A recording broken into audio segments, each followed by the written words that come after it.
If you've been around the Nuzlocking or Pokemon ROM hack community at all in the past year, you've heard of Run and Bun. Since my videos have a fairly limited, arguably non-existent reach, you probably already know it's in store since you found this video by searching for Run and Bun content, so I'll summarize the gist of this game for you really quickly with this one screenshot of the second gym leader, Roxanne. The standout here is pretty obvious. It's the second gym at the game, and already the creator of this hack is throwing a Zygarde at you. 115 base speed and 100 base attack with 1000 arrows and a soft sand held item to boot means you can't just handle this ground type the way you normally would by switching in a flying type or something with levitate. Upon closer inspection, you can also see that she leads with a Bisharp equipped with a speed boosting nature, a focus sash, and the Defiant ability. And do you see that Lunatone with a weakness policy, stored power, and ancient power? Yeah, this game is built maybe just a little bit different. For the past few months, this game has held a grip on me unlike any other. I've been trying to Nuzlocke it with the hardcore rule set, which is basically hard-coded into the game with the inbuilt level caps. You can't break the level cap of the next boss fight, with the exception of a limited number of rare candies you can find sprinkled throughout your journey. I've named my character 7, as this is my 7th official attempt, not counting the hundreds of resets at this point. I reroll my starter Chimchar until I find one with the stats I want. 31 IVs in attack, special attack, and speed, without a nature that decreases one of those three stats. Before the first trainer battle, I find a Skitty, a Gossifleur, a Fletchinder, and a Rookity. Lately, I've been delaying fishing in Little Root Town in case I found an encounter later on with Compound Eyes, which, in this game, grants a 20% boost to the odds of finding an encounter holding an item. Surskit is common here, so if I find one holding the honey item, I can evolve a potential Ursaring into Ursaluna significantly before I can purchase honey. Here I'm taking on one of the first trainers in the game, this lass with two mons that just spam Metronome. Chimchar is up against the Spinda. I'll just hit it with a Mach Punch. We'll see what happens, and it's dead. Alright. With that, I think I'll just start this run over, picking a different Pokemon. This time I'll go ahead and pick up a Piplup. This is the starter I'm most used to for Run and Bun so far. In my casual playthroughs, I've usually just been running Piplup. I think it offers a really consistent strategy for the first gym Brawly, so I keep resetting until I find one with stats that I like. So I think this one I found is modest with 431 IVs, in HP, attack, defense, and special attack with a decent speed stat. Alright, and we're back to last Tiana, the Metronome trainer. I have Absorb just take the fake out from Spinda in case I get a poison point proc. Turns out I'd take a Brave Bird and get it later, which is fine, ends up being fine. Switch out into Acrobatics, the Fletchinder, to finish it off. Going with a bit of a different name theme here. I'm going with different moves that I associate with each of my encounters. Moving on to the first major boss fight of this game, I lead off with Absorb. This is a really good lead into the Carvanha because it can't be poisoned and it takes neutral damage from Bite. Gotta really watch out for this Krogunk.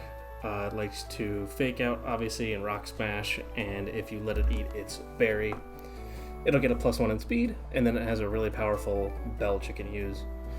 My route encounter outside of Petalburg was this Salandit, which ends up being a pretty decent little encounter into the Krogunk. Really close call there with the Belch on Fletchinder, but just clutch it out with 1 HP left, and then switch out into oh my god, I'm getting wrecked. I recorded this a couple days ago, but my plan was to go into Bubble to pluck its Oran Berry so it can't use Harvest, and it just will recover over time, just harvesting up Oran Berries, and finish it off with a couple of Gusts from Gust the Pidgey. After the Grunt battle, the level cap increases from 12 to 17, which allows you to get a couple of key evolutions. Namely here, Budew evolves into Roselia, the Lillipup evolves into Herdier, your starter will evolve into its second stage, a lot of the Route 1 birds will evolve as well, and those are all pretty key for the challenges you've got upcoming. Taking the boat ride down to Dewford allows you to grab an encounter in the grass here, it's a guaranteed fighting type, and I end up with this Metatite, which is pretty rare. I think it's like a 5 or a 10% encounter.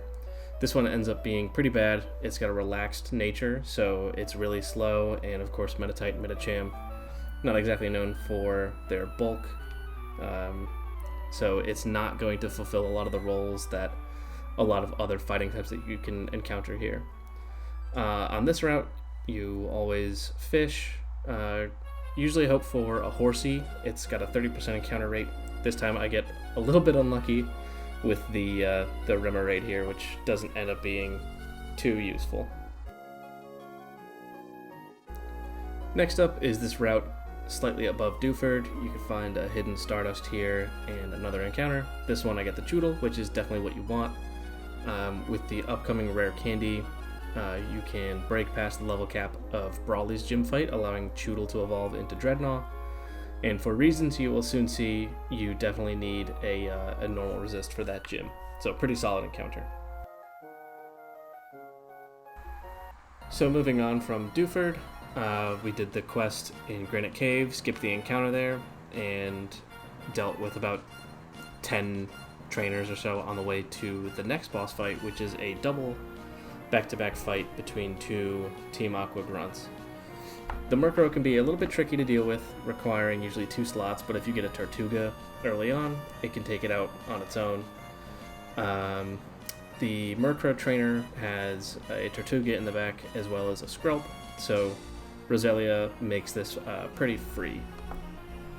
Just going through absorbing both of his guys down. Skrelp can't really touch me, it's just got Acid and Water Pulse, and he's just going to spam Acid because it does the most damage, and he's not really fishing for the Confuse.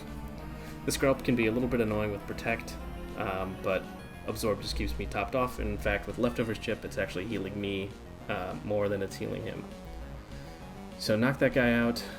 Now we start with his partner. I led Octazooka, the Remoraid here, because it gets Psybeam. This is one use for it, and it can pretty handily take down the Marini if you give it a Pecha Berry to not allow Venoshock to get the double damage. Out comes the Frillish. Usually Tortuga, or not Tortuga, Grottle is a good counter to this. Don't have it, so I swap to Roselia. Cursed Body activating can really screw you over in a couple points, and it's got Recover to boot, so if you don't see a 2-hit KO on it, it will just spam Recover. This time it didn't, thank God, I think because Hidden Power of Dark can indeed 2-hit KO. Last out comes the Whirlipede. This thing is definitely a demon. Got a crit here, definitely risked my starter's life. Gonna think for a little bit, I pause the game.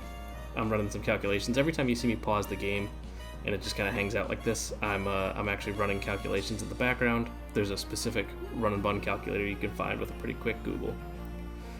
Switch in Herdier here, because at this point I decided life is not really worth it. Get a good Intimidate, and luckily I don't have to sack it. So I go into Metatite here, go for Detect, try to block a move, see what it wants to go for, and then it just chooses Rollout. So Confusion for the win.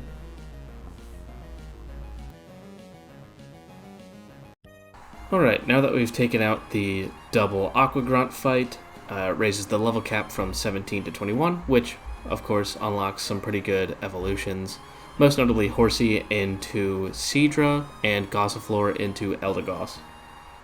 What this also allows us to do is head up north from Slateport to find Camper Gavi, who is blocking the game's first rare candy that you can find on the ground, which allows you to again break the level cap, allowing certain strategies for boss fights that may not have been otherwise available. We've got a pretty significant level advantage here, so the fight is pretty easy, but once you take him out, it can also allow you to pick up your encounter here, which is pretty much guaranteed to be an electric type. So yeah, the rest of this fight is pretty easy without the level cap. I would imagine it'll be pretty difficult. I've never actually tried it before, so if you have, let me know. Alright, now that we've taken out Gavi, we're free to grab our encounter from this route. Usually guaranteed electric type. I want to make sure I've got enough Great Balls for it, just in case something runs away. You know, you don't want to damage it too much and accidentally crit it and lose your encounter. I usually have just been resetting when that happens, but, you know, if you want it to be legit, that's fine. I catch a Shinx here, which is totally fine. It's a really good counter to Brawly's dark fighting type guy, Scraggy, because it gets Covet, which is 4 times super effective. So this is totally fine here. Usually what I'm hoping for is a Mareep, which has the static ability. In Gen 3 games, static allows you to have a buffed encounter rate for electric types, which is really important because if you delay your Granite Cave encounter, you get a significantly boosted chance of getting Togedemaru, which, as you probably know, is the best Pokemon in the early game of Run and Bun. And here we're checking out the Shinx. It's actually pretty damn good Shinx. Sucks we get minus speed, but hey, I'll take 30 attack any day.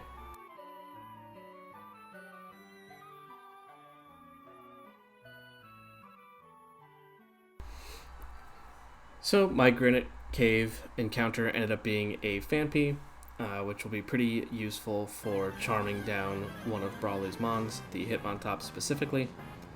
So as I was talking about earlier, you kind of need a normal resist, and since I don't have Togedemaru, I end up deciding to use my 1 rare candy on Dreadnought. So with all that said, let's get into the first fight against a gym leader. Kubfu out first. My strategy with Prinplup is to pluck turn 1, which allows me to heal back up to full before taking another Brick Break, and then I can Aqua Jet for the easy clap. Then you want to use Aqua Jet to force out the Lopunny, and at this HP range, I have a 94% chance to live Combusken Thunder Punch, and then I can 2-tap it with Bubble Beam into Aqua Jet. Lopunny comes back out, so I swap into Dreadnought for Retaliate, but it ended up being random move Drain Punch, which is worst case scenario, but it's fine. What I really like about Dreadnought is that it's actually really fast, so after 1 Rock Tomb, I'm outspeeding, and then I can fish for flinches with Ice Fang, plus this one is Strong Jaw, so Ice Fang is most damage. Out comes out Poliwrath, Politoed, looking for either Superpower or Hidden Power Grass. Swap into Luxio for that, and it's a pretty easy Spark KO from that. Just hope you don't get frozen by the Ice Beam. The Demon comes out. I hate this thing. Send in Herdier for the Intimidate plus Fake Out Tank. Intimidate swapping back out into the Luxio for the double attack drop. Then thinking about it, but I'm going to go into Phanpy for free because it went for Pursuit. Now I can Bulldoze to lower its speed. Bulldoze twice. I think 3 is what I need to outspeed, but it's going for Mach Punch anyway. My goal here was to lower it enough to where Fletchinder can come in and just take the KO with the Aerial Ace. See him trying to Mach Punch in desperation, but it doesn't work. Now here comes the real dicey part of the fight. I go into Phanpy to get some charms going, just nice and easy, hoping not to get too low, and then Bulldoze for a speed drop, and then switch out into Herdier for another Intimidate, tank a power-up punch, but I should be good to live another one, hit a quad super effective Covet, and then live on 2 from a power-up punch. So yeah, that is Brawly, and with that, that is my first video concluded on Run and Bun. Just really wanted to give a quick overview of my Run 8 so far, and definitely keep an eye posted because there's more coming. Thank you so much for watching.